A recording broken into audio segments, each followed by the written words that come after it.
Bien, prefiero. Y desde acá abajo tengo una mejor visión de la presentación, así que se escucha perfecto, ¿no? Bueno, primero que nada, gracias a los chicos de la GEO por la invitación a participar. A mí siempre me encanta participar de esta jornada del Día del Geólogo. Y feliz día para todos. Yo desde que empecé la facultad, soy egresado de Córdoba, enseguida me sentí geólogo. Creo que desde los 4 años me sentí naturalista, no sé si geólogo. Y siempre pensé que para mí la geología es algo mucho más relacionado con una pasión que con un título académico. Así que para mí es feliz día para todos ustedes, aunque todavía no hayan logrado su título. Después lo que les quería contar es que esta charla está armada a partir de un evento volcánico que a mí personalmente me llamó mucho la atención, pero no es ningún resultado de mis investigaciones ni mi trabajo, simplemente una curiosidad, algo que me surgió a mí y que me llevó a hacer algunas reflexiones y que las quería compartir con ustedes. Y también animarlos que esto es simplemente una recopilación de cosas que hay en internet, leerse algunos papers que han salido después de la erupción y que cualquiera de ustedes podría haber armado esta charla simplemente motivado por esa curiosidad. Eso es algo importante, que en internet hay muchas cosas buenas, malas también, pero buenas también para aprovechar una fuente inagotable de información para satisfacer la curiosidad de cualquier estudiante de geología. Eh, ¿Vos me vas a pasar la...? Sí. Ok. Bueno, vamos a empezar. Bueno, el título es sobre esta erupción del volcán Anak Krakatoa o Krakatau en diciembre del 2018, que, digamos, fue una erupción bastante particular que generó diferentes fenómenos que, como les decía, a mí me llamaron mucho la atención. Así que vamos a empezar para ubicarnos un poco geográficamente. ¿Dónde está este volcán? Seguro que todos, si querés pasar. Todos se han visto algún documental sobre la erupción de 1883 de Krakatoa, esta gran erupción que generó un tsunami gigantesco. Hay muchísimos documentales, muchísimos libros sobre esa erupción. Este volcán, Anak Krakatoa, que es esta pequeña isla que está en el estrecho de Sunda. El estrecho de Sunda es un estrecho que está entre la isla de Sumatra y Java en Indonesia. Ustedes saben que Indonesia es un archipiélago de varias islas, de las más grandes de Sumatra y Java. Bueno, entre las dos islas hay un pequeño estrecho, un archipiélago donde está esta isla que es un pequeño volcán, que es el Anak Krakatoa, que es el hijo de Krakatoa, eso significa Anak, y que surgió del océano después de ese gran evento de 1883. Esta actividad volcánica está relacionada a una zona de subducción, que esta es digamos, la trinchera de Sunda, una zona de subducción donde la placa indo-australiana va en subducción por debajo de la placa euroasiática y genera todo un arco volcánico muy, muy productivo, siendo así que Indonesia es digamos, el país o la región con mayor cantidad de volcanes activos a nivel global. Siguiente. Entonces acá tenemos una imagen satelital para ubicarnos dónde está este pequeño volcancito, que es el Anak Krakatoa, y estas islas son relictos de esa historia volcánica compleja que tiene este volcán, de generación de grandes erupciones, reconstrucción, destrucción por formación de calderas, etcétera, que vamos a revisar un poquito.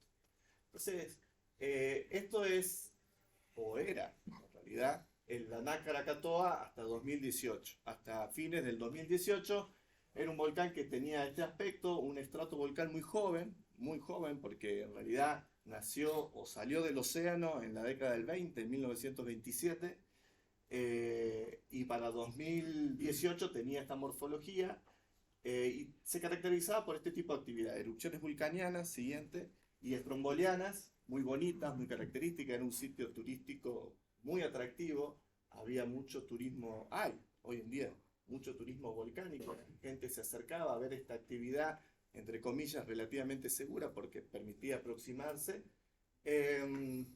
Siguiente.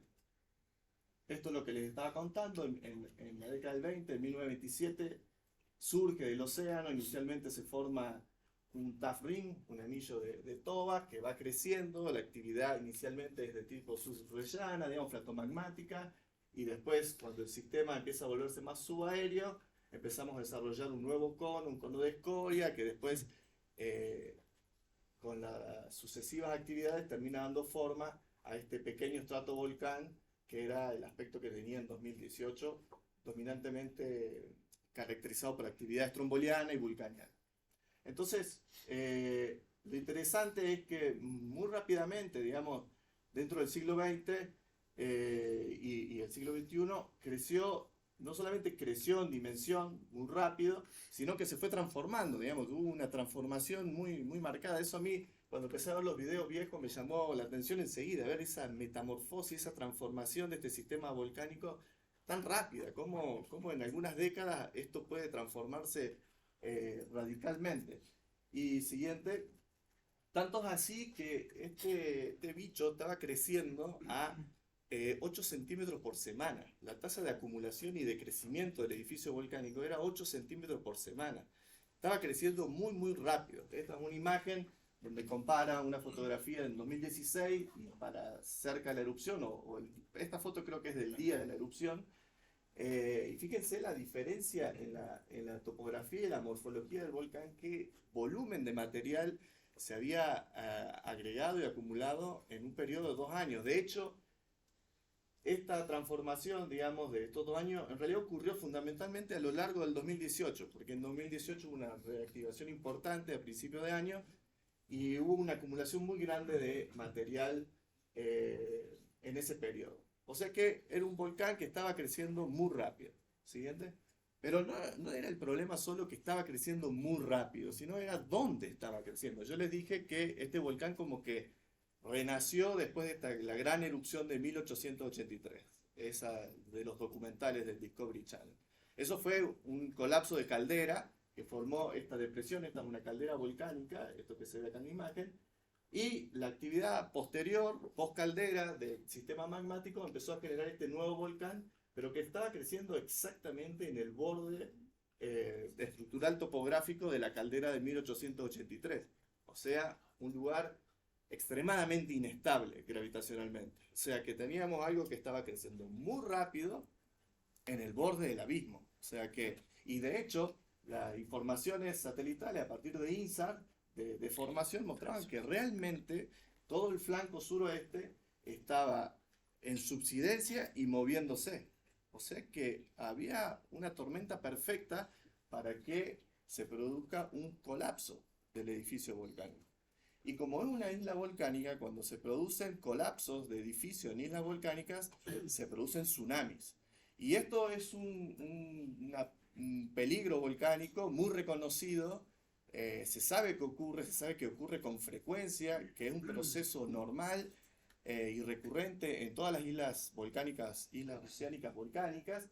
Y de hecho, los tsunamis volcanigénicos, digamos, son responsables del 25% de las fatalidades asociadas al vulcanismo en los últimos 2 siglos. O sea que realmente, de hecho, en la erupción de 1883, que murieron 36.000 personas, la mayor parte de las víctimas fueron por los tsunamis que se generaron producto de ese colapso. O sea que no es una cosa menor tener un volcán que evidentemente tiene señales de inestabilidad, que puede generar tsunamis en una región muy poblada, porque esta región del estrecho de Sunda es una región comercial muy importante de Indonesia y hay millones de personas viviendo en la costa en esa región. Siguiente. De hecho, había un estudio, un paper de 2012, o sea, 6 años antes de la erupción, que decía justamente esto. Miren, este edificio va a colapsar. De hecho, el volumen, por ejemplo, ellos modelaron, hicieron un modelo numérico, modelaron qué pasaría si ocurría un colapso y se generaban los tsunamis. Modelaron un colapso de más o menos 0.3 kilómetros cúbicos, fue lo que colapsó realmente. La altura de las olas y los tiempos de llegada a los diferentes lugares que ellos modelaron fueron exactamente lo que ocurrieron en 2012.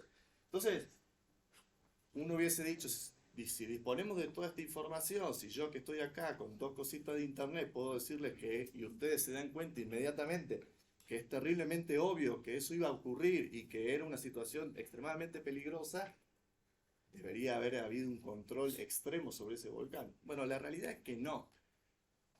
Indonesia había, todo alrededor del Océano Índico se había establecido una red de monitoreo de tsunamis después del gran tsunami de 2004.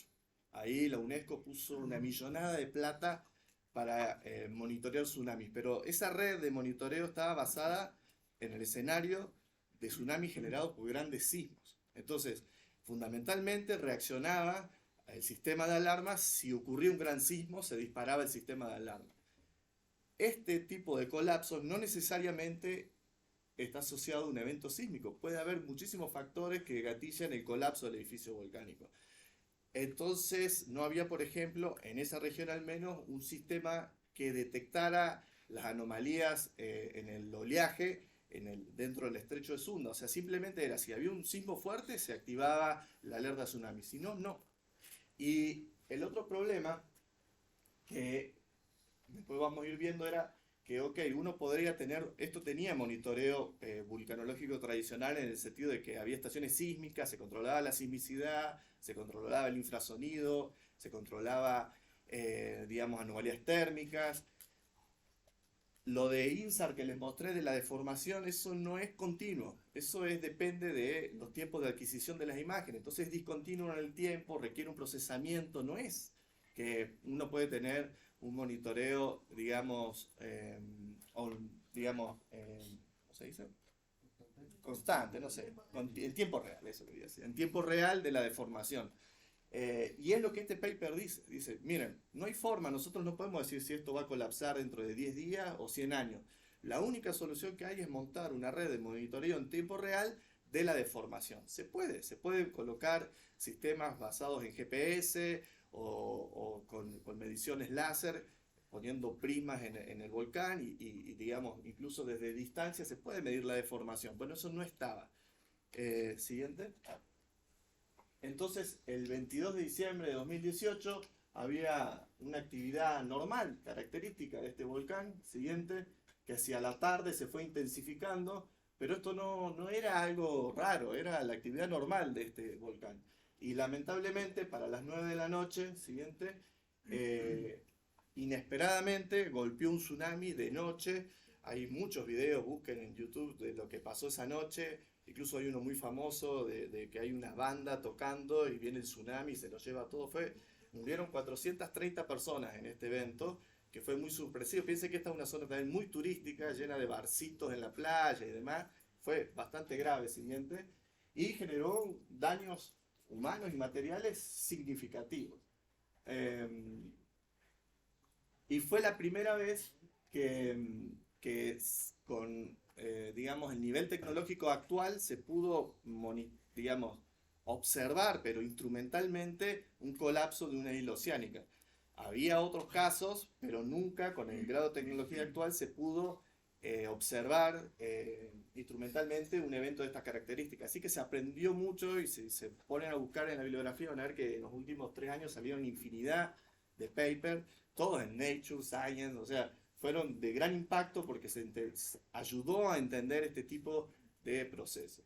Esta reconstrucción de lo que pasó ese día, digamos, una vez que se produjo el colapso en la isla de Anak, al minuto y medio ya estaba golpeando las islas alrededor con, digamos, olas que andaban entre los 25 metros. O sea, y no solamente una ola de 25 metros, o sea, un tsunami no es solo una ola alta, sino que es toda esta masa de agua moviéndose que penetra dentro del continente, es mucho más que una ola de 25 metros.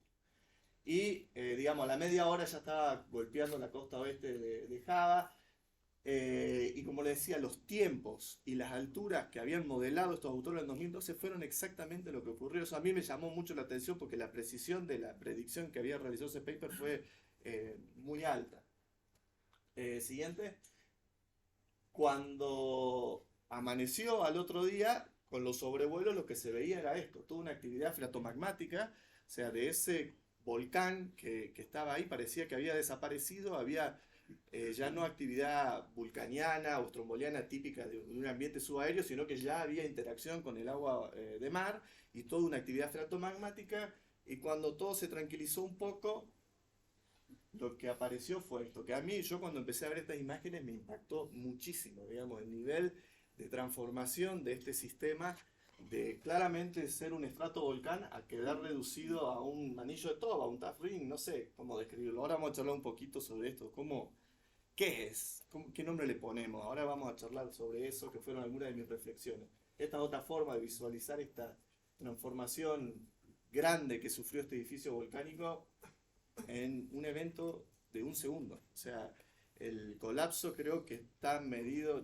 no quiero mentir, pero creo que dura 90 segundos, una cosa así, todo el evento, según los datos sísmicos.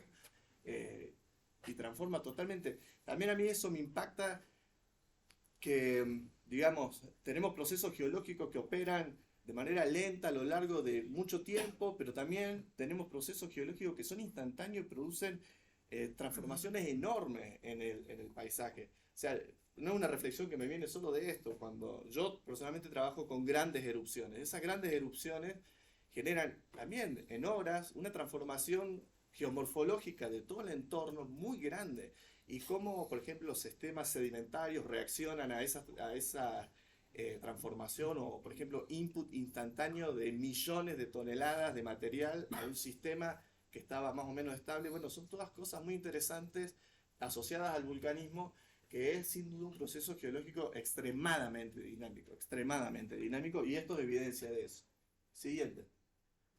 Entonces, más o menos, la idea que se tiene hoy, digamos, con todas las investigaciones que se hicieron y reanálisis de los datos, sean los datos geofísicos como los datos petrológicos y demás, la reconstrucción más clara que se tiene del evento es que, o sea, se planteó una duda inicial si había sido un colapso gatillado por una actividad volcánica inusual, es decir, por ejemplo, empezó a haber una actividad más intensa y eso desestabilizó el edificio volcánico que colapsó, o hubo un evento puntual como un sismo, que está bien, no es un sismo que va a generar un tsunami de gran dimensión, pero sí puede desestabilizar el edificio volcánico. Entonces se discutió un poco eso. Bueno, el acuerdo que hay en la mayoría de los autores, al menos por lo que he podido leer esta semana, que estuve haciendo una revisión rápida, es que no hay una transformación importante en el sistema magmático. O sea, no es que el volcán tenía una actividad diferente o que fue particularmente intensa la actividad de ese día. En realidad no.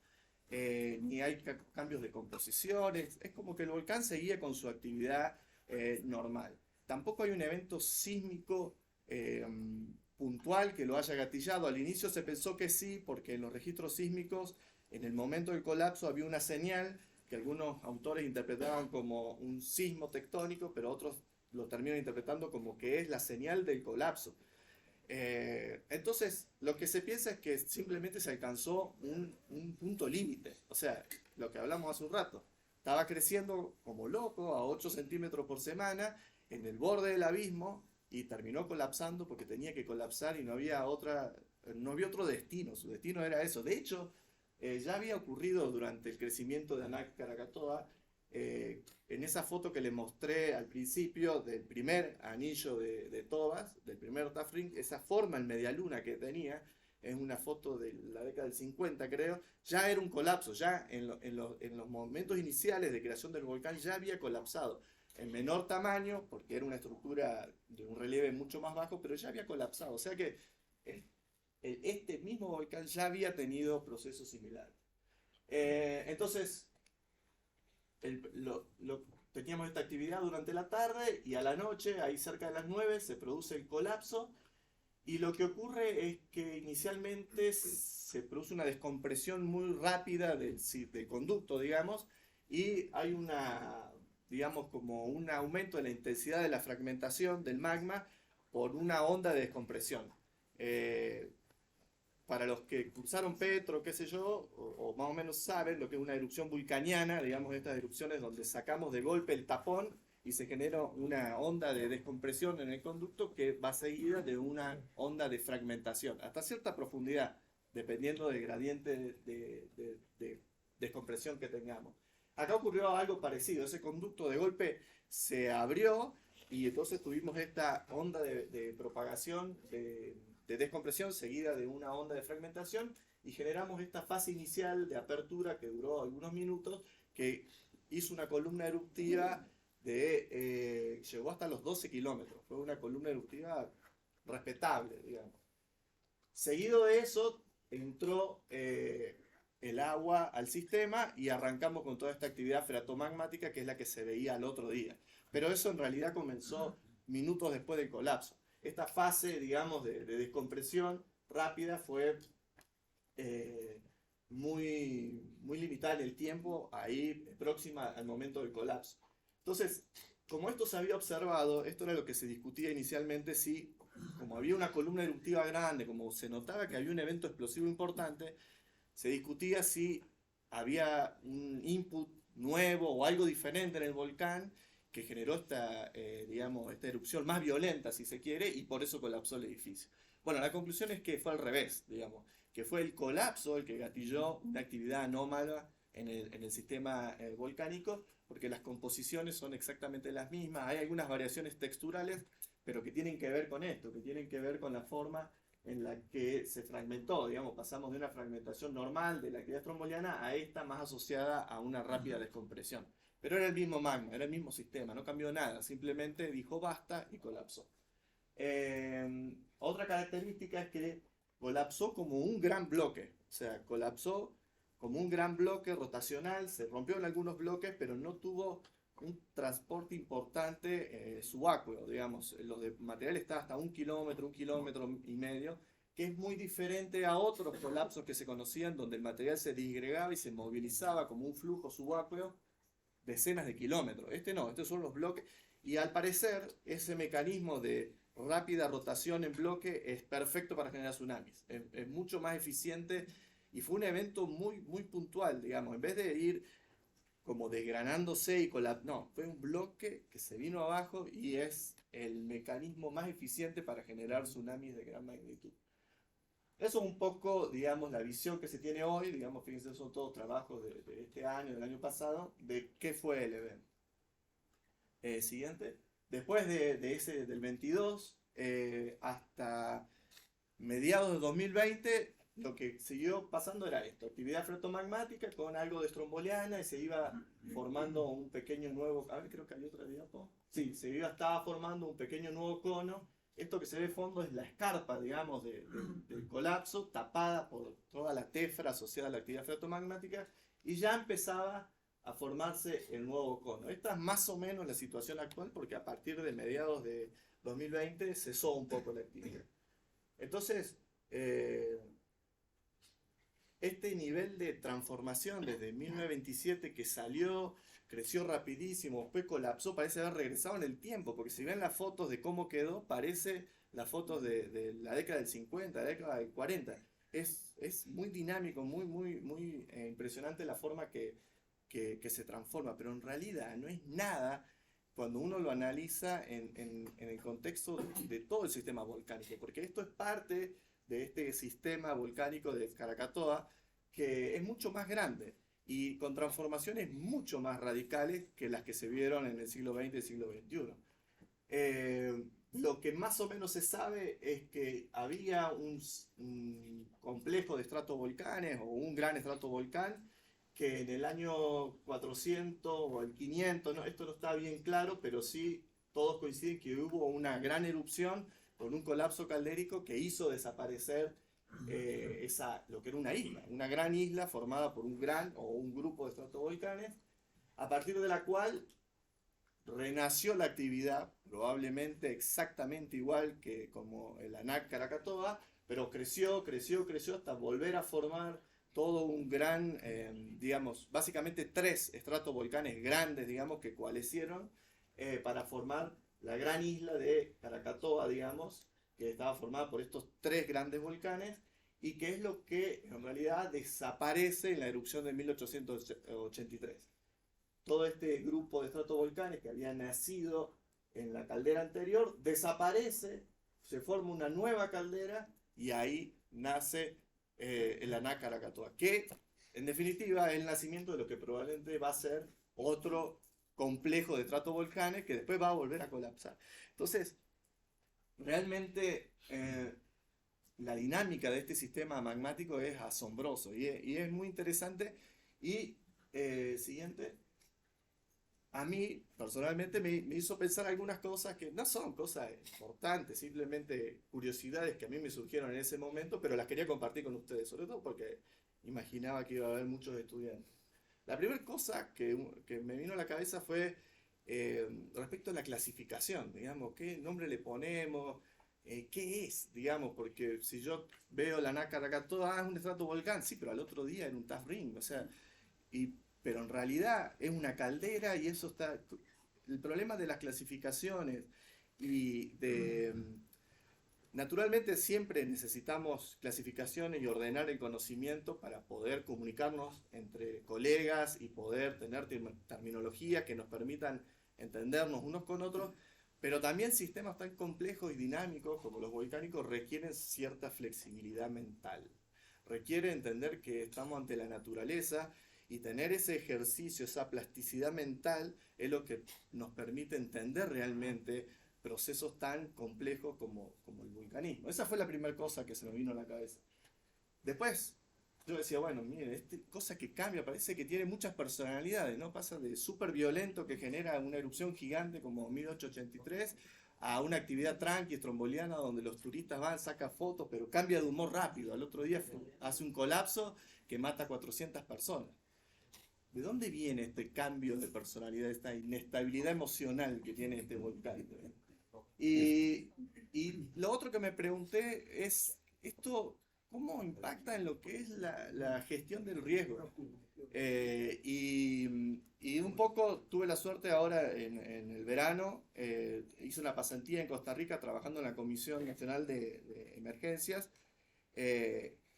aprendiendo un poco sobre esto de la gestión del riesgo, y entonces les voy a comentar algunas cositas que se me vienen a la cabeza respecto a cómo estas transformaciones de los volcanes son gestionadas por los que hacen gestión del riesgo, digamos, cómo la trabajan. Vamos con la primera reflexión, si se quiere, siguiente. Lo primero que hice fue irme a la base de datos del Smithsonian, que es como el primer lugar donde uno va a chequear, y lo que ve es que se lo considera un volcán, o sea, el Krakatoa es el Krakatoa, todo, digamos.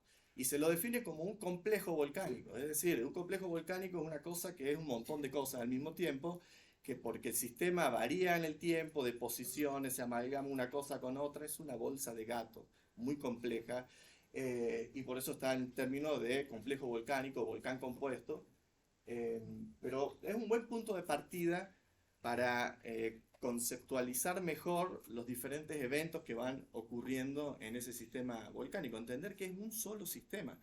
De hecho, los trabajos más petrológicos todos coinciden en que los magmas están todos relacionados, desde 1883, lo que está ocurriendo ahora, son diferentes grados de diferenciación y demás, pero todos están conectados ahí abajo por un mismo sistema, que se transforma, se modula, es cíclico en el tiempo, y eso es lo que está generando los cambios de personalidad.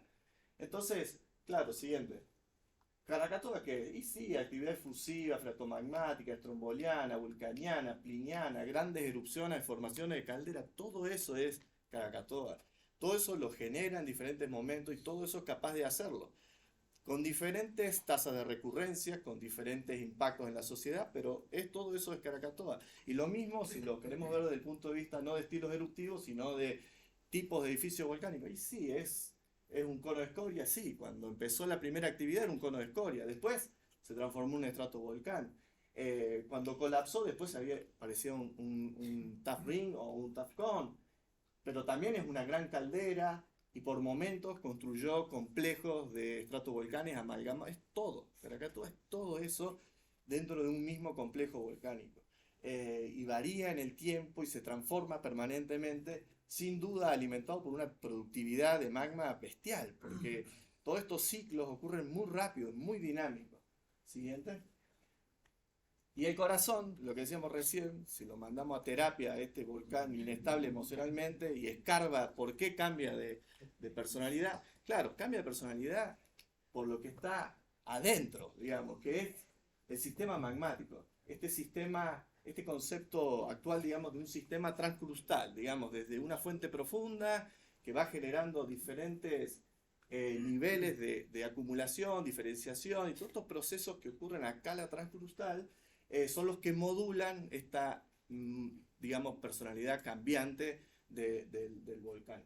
Y que es diferente para todos los sistemas, porque este es simplemente un ejemplo pensado para, de acá abajo, no sé si lo ven, pensado para grandes calderas, donde básicamente lo que dicen es que necesitamos un periodo como de preparación del sistema, input al sistema magmático de una actividad de composición intermedia, por ejemplo, volcanes andesíticos. Toda esa actividad va preparando la corteza para poder acumular grandes volúmenes de magma que son necesarios para generar una supererupción, por ejemplo. Pero lo que plantea, o sea, las flechitas son erupciones. Esto es tiempo. Después está dividiendo lo que es dentro de ese reservorio superficial, que se lo entiende hoy en día como un sistema de mush, digamos, donde hay una red cristalina con líquido en el medio. Entonces, los diferentes colores son las diferentes proporciones de líquido cristales que hay en ese sistema, que justo antes de una gran erupción necesitamos que relativamente haya bastante líquido. Necesitamos que eso se haya rejuvenecido y que haya bastante líquido en relación a los cristales. Pero la cosa interesante de estas ideas es que llega un punto donde tenemos esta actividad intermedia, el sistema se tiene que parar un rato, se tranquiliza un poco, hay un gap de tiempo donde se está incubando esa bestia que va a generar la supererupción, porque el sistema se tiene que diferenciar, tiene que terminar de madurar y cuando está listo, arranca. Entonces lo que ellos ven en este tipo de ejemplos y que se repite en muchos sistemas de grandes calderas es una actividad previa de composición intermedia muy intensa que después de golpe se frena un poco. Este freno puede ser algunos millones de años para grandes calderas, pero para sistemas más chicos puede ser menos, puede ocurrir mucho más rápido esa preparación. Y después cuando arranca, estas flechas rojas son las grandes erupciones, las formadoras de caldera. Y una vez que arranca puede generar una, dos, tres y forma estas calderas policíclicas. Bueno, este es un modelo para grandes calderas, pero esta ciclicidad también funciona a diferentes escalas de tiempo para sistemas más chicos, como Krakatoa, porque a pesar de que la erupción de 1883 fue grande, no es un supervolcán como Yellowstone, digamos, es relativamente chico. O sea, la de 1883 es índice de explosividad volcánica 6. No está entre las más grandes del mundo, pero sí es la más grande descripta con detalle, digamos, porque ocurrió hace relativamente poco. Desde los trabajos viejos que estudiaron la erupción de Krakatoa, fíjense, de la década del 50, ya se hablaba de esta ciclicidad, de estos cambios de personalidad, de esto. Entonces, ya había una visión, o sea, los tiempos no están claros porque la resolución temporal que hay de los productos de Krakatoa no es buena, pero está esta sensación o estos datos preliminares, si se quiere, de que el sistema arranca con estas composiciones máficas, después se para un poco, madura, evoluciona a composiciones más evolucionadas, genera una gran erupción. Y ahí arranca de vuelta, y ahí arranca de vuelta, y hace estos pulsos. Ahora estaríamos en el nacimiento, digamos, arrancando, digamos, en realidad estaríamos ahí, arrancando, después de la de 1883, en esta dirección. De hecho, los trabajos petrológicos de mayor resolución están mostrando que las composiciones están evolucionando, que la corteza superior se está calentando de vuelta, que la asimilación empieza a ser más eficiente, que la cristalización fraccionada se empieza a acentuar, todavía no al nivel de generar las composiciones dacíticas, riolíticas que caracterizan las grandes erupciones, pero está empezando, está ocurriendo. Y no solo eso, sino que, siguiente, la visión actual, acá abajo, estos son dos modelos de cómo sería hoy el sistema magmático, con, digamos, esta zona a los 10 kilómetros, 9 kilómetros de acumulación, bueno, una fuente profunda, y otra zona de acumulación superior, digamos, entre los 5 y 3 kilómetros, que coinciden con discontinuidades importantes dentro de la corteza. Entonces, la idea es que hoy en día tenemos toda una red de pequeños, digamos, como bolsones o parches de magma dispersos, y todavía no hay un gran reservorio evolucionado. ¿Qué es lo que ocurre en los estadios de grandes erupciones? La idea es que esto que está acá, este gran reservorio, que está acá arriba, entre los 5 y 3 kilómetros, es esto, digamos, esto va a crecer, se va a amalgamar, va a madurar y va a desarrollar el reservorio capaz de producir una gran erupción con el tiempo. Lo que se está viendo con la termobarometría es que también estos bolsones de magma están cada vez, en el tiempo, están cada vez más arriba, o sea, el sistema realmente está migrando hacia arriba, se está reconstruyendo, está pasando. O sea, con el grado de tecnología de hoy en día, los científicos están pudiendo ver que esa ciclicidad está ocurriendo hoy en día y el volcán se está preparando para otra gran erupción. ¿Cuándo? No sé. Los tiempos, por ejemplo, de lo que fue el desarrollo del sistema de estratovolcanes pre-1883, las pocas dataciones que hay son del 1200, 1300. O sea que estamos hablando de que el gap donde el volcán se tranquiliza y se prepara para la gran erupción, en Krakatoa puede andar entre los 300, 400, 500 años, capaz que 1000. Ese es el rango de tiempo, que es muy poco, es muy rápido, digamos, es rapidísimo la velocidad con la que este volcán se prepara para su gran erupción. La importante productividad de magma en esta región tiene que ver que en esa zona aparentemente hay como una especie de ventana astenoférica o un desgarro en la losa subductante que está permitiendo un ascenso del material astenoférico a través de la placa que subducta, y eso aumenta la productividad de magma. Por eso también es una situación geodinámica muy particular. Es una tremenda tormenta perfecta para generar este tipo de cosas. Siguiente. Y ya para terminar, la última reflexión era que esto de estos volcanes que son tan cambiantes y las escalas de tiempo, ¿cómo eso se maneja respecto a la gestión del riesgo? Le decía que un poco esto venía con mi experiencia, lo que estuve haciendo, o viendo, porque no es que estuve haciendo, estuve viendo, la verdad, lo que pasaba en Costa Rica. Costa Rica tiene varios volcanes que son atracciones turísticas, que son tremendas atracciones turísticas con millones de turistas por año que van y se asoman al cráter a ver. Y son volcanes que hacen explosiones, por decir uno, el Poás, que es el más visitado, uno se asoma al borde del cráter, ve el lago, todo hermoso, pero hay periódicamente explosiones freáticas o freatomagmáticas pequeñas, insignificantes, pero que tiran bloques de este tamaño que te revientan la cabeza si estás asomado al borde. Entonces, la probabilidad de que a uno que se asoma una vez a ver le pase baja, pero si tenés miles de turistas todos los días, realmente, de hecho han ocurrido accidentes y ha muerto gente en ese volcán, turistas, por estar mirando.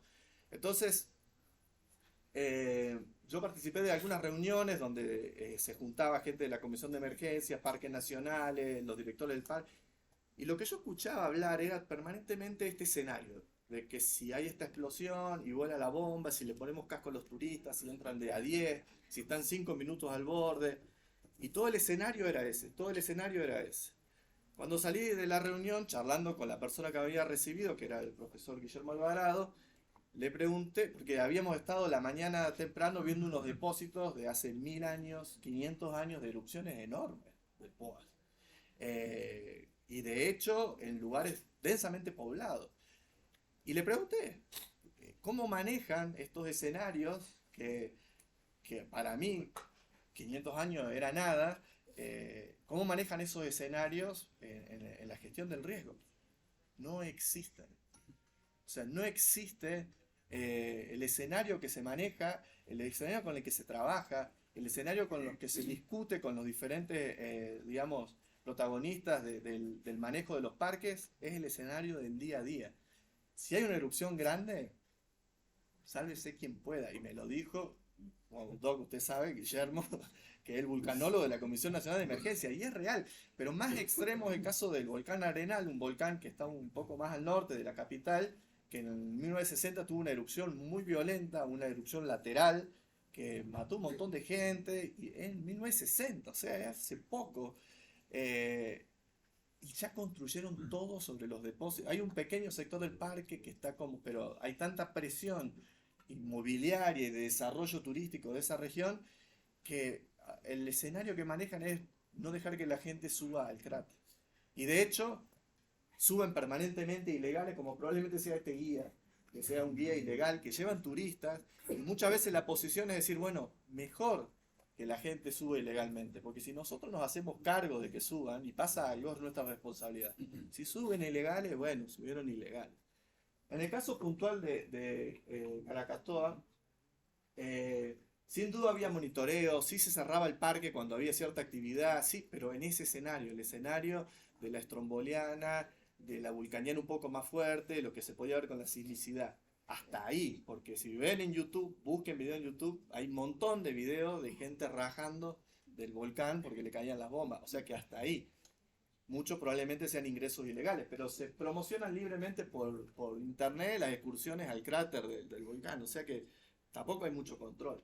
El escenario del colapso, bueno, era obvio. O sea, ustedes no creo que a ninguno le haya costado entender de que era obvio que era un escenario posible y que no es un escenario, no, esto no va a pasar en 500 años. No, era algo que estaba por pasar y sin duda se debería haber monitoreado. Ahora hay una super red de monitoreo, pero ya no está el mismo riesgo porque el volcán ya colapsó.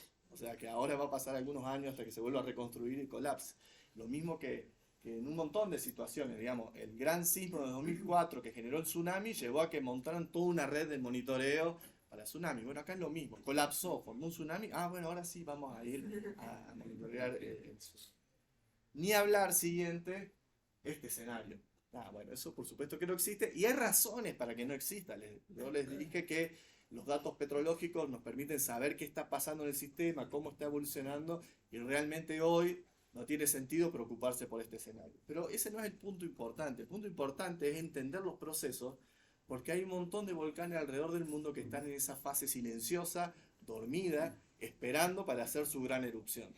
Entonces nosotros tenemos que entender estos sistemas que son muy gráficos, muy fácil de entender, para trasladarlo a otros que no están haciendo tanta publicidad, no salen en el Discovery Channel, pero están ahí listos para hacer una gran erupción. Esas eran mis pequeñas reflexiones, así que muchas gracias por su atención.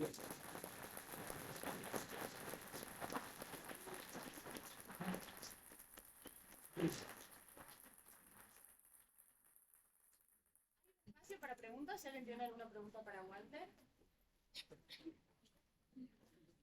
Walter, bueno, muy buena la increíble, ¿no? Gracias, A mí me llama la atención de que es bastante puntual, ¿no? O sea, no sé si se tienen datos de volcanes que estaban de vuelta, porque vos estaban, creo que el área es muy restringida. Es muy restringida. Sí. Hay un fuerte control tectónico, hay una gran falla transcurrente que pasa ahí y se conecta. Hay un control estructural muy grande para la localización final de los conductos y del vent, digamos. Y a eso sumado una cuestión puntual de generación de magma. Esto que te decía, esta especie de ventana o desgarro en la losa que hace que además, bastante puntualmente, la productividad sea alta. Sí. Y los volcanes que están alrededor no tienen esa tasa de crecimiento. Sí. O no se mide. No, mirá, no me puse a investigar eso, que sí es algo que sí me pregunté, pero lo que sí te puedo decir es que el arco de Sunda es muy productivo. O sea, es realmente las tasas de erupciones y de actividad es muy, muy alto, digamos. O sea que sí en general ya es un sistema que es muy productivo. Digamos, yo creo también, por ejemplo, en comparación con otros sistemas como los Andes centrales, donde la corteza es muy, muy gruesa y se generan sistemas transcrustales muy espesos, digamos, porque requieren cubrir un área muy grande, se produce como un efecto de buffer, digamos, como se amortigua o sea, todo esto está motorizado por el manto, digamos. Entonces, lo que vaya cambiando respecto a la productividad de magma en el manto, después se va a ver reflejado, pero en las cortezas engrosadas hay todo un sistema que lo va regulando y modulando. En estos arcos más, con cortezas menos espesas, la reacción es más rápida, digamos. Uno puede sentir la productividad del manto más rápido, porque todo el sistema es más dinámico. Muy bueno. Allá.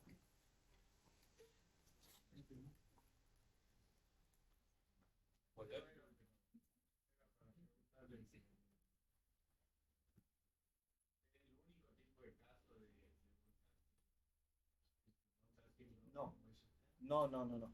Es de hecho un proceso bastante común. El año pasado vieron la erupción de La Palma, de Cumbre Vieja en La Palma. Bueno, esa es una isla volcánica donde hay muchos papers que están diciendo que va a colapsar en cualquier momento. De hecho, hubo mucha preocupación inicialmente porque esta erupción generase un gran colapso y en las Islas Canarias, en casi todas las islas oceánicas, en Hawái, en Azores, en casi todas las islas oceánicas hay evidencia de que se producen estos colapsos con generación de tsunami. En la última erupción de Hawái también arrancó con un sismo fuerte y la preocupación inicial no fue, va a salir una colada porque eso pasa todos los días. La preocupación fue, no vaya a ser que colapse el flanco sur de la Isla Grande que está moviéndose muy rápido. De hecho hay unas grietas enormes y la gran preocupación es de que eso finalmente colapse.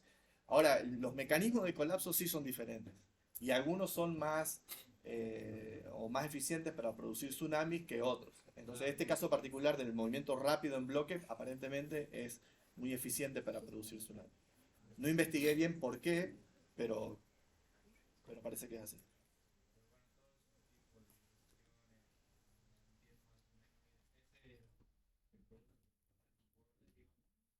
O sea, el colapso se produjo porque estaba en esa posición inestable.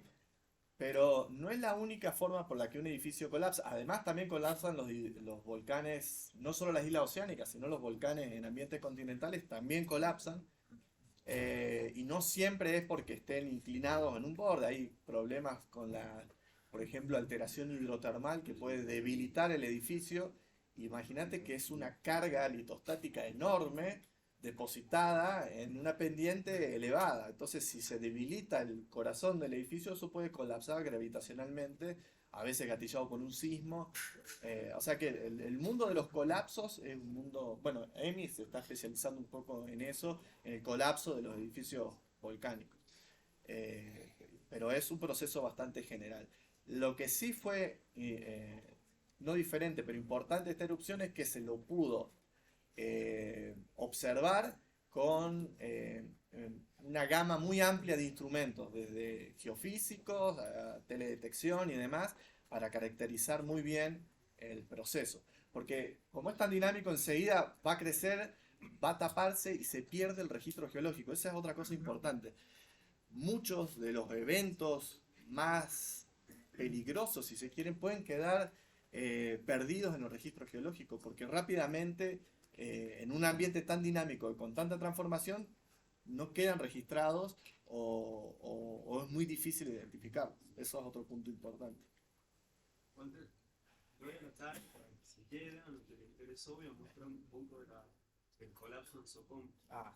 Está vendiendo. Quédense, porque el colapso del Socompa es fantástico. El tsunami que puede producir ese.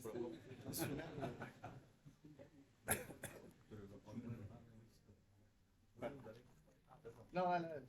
No, es para decir, es muy linda la foto del Krakatoa antes y después, pero esto estamos en una escala pequeña Sí. en la zona, o sea, Sí. imagínate Tambora o cosas así. Sí. El único paradoxo es que es más peligroso para el hombre un sistema chico que un sistema grande, porque es más dinámico, da más explosiones y tsunami y todo. Sí, Me parece este es todo en paradoxal. uno encima. O sea, porque hay sistemas que tienen tiempo de recurrencia muy largo con grandes erupciones, pero este es todo en uno, porque entre medio de las grandes erupciones se está metiendo todo este quilombo que, como decís vos, a otra escala genera mucho impacto. O sea que en ese periodo de tiempo donde se está preparando para, porque la de 1883 fue heavy, digamos, si ocurriese hoy en día con el grado de población que hay en esa región es desastroso, digamos. Y en ese momento murieron 36.000 personas, pero arrasó aldeas, digamos, o sea, aldeas de tribus que estaban viviendo ahí. Fue muy diferente, pero, y no fue hace tanto. Pero en el tiempo que se está preparando para la próxima, está haciendo este tipo de actividad que No, sí, lo vuelve algo muy complejo. mejor vivir cerca de Tambora que cerca de paradójicamente. Ah, bueno, sí. Depende qué año. TikTok. ¿Sabe hoy en día más o menos qué tasa de crecimiento tiene el volcán? ¿Viste cómo es funcionante de 8 centímetros por semana? No lo vi, pero quedó, no creció mucho. Quedó ese pequeño conito que tiene unos pocos metros nada más, no creció mucho. Y ahora está calmo, digamos. Bajo la actividad, crece con la actividad. Sí, hasta mediados de 2020 tuvo actividad y ahora está tranquilo. Bueno, disculpe. ¿Y cómo es la isometría del fondo marino? ¿Podés volver? Sí.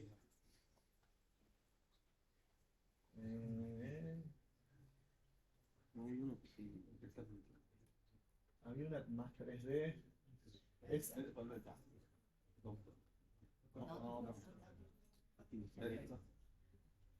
digamos, la caldera primera del año 500, del 400 sería este borde más grande y después como anidado adentro de esa está la caldera de 1883 que es para acá.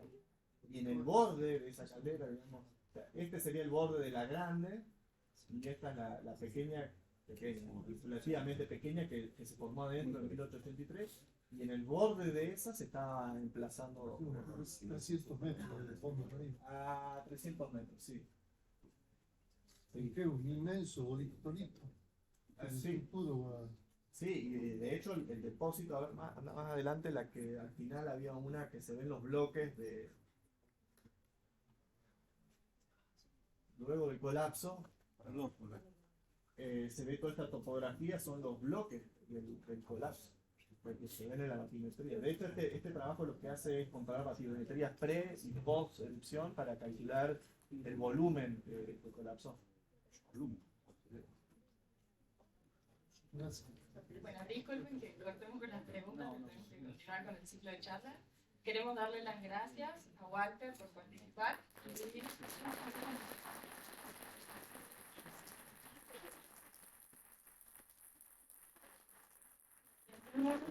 Tenemos un pequeño presente para que festeje el Día del Geólogo. Gracias. Esto viene bien para el fin. Bueno, continuamos con la siguiente charla. Gracias.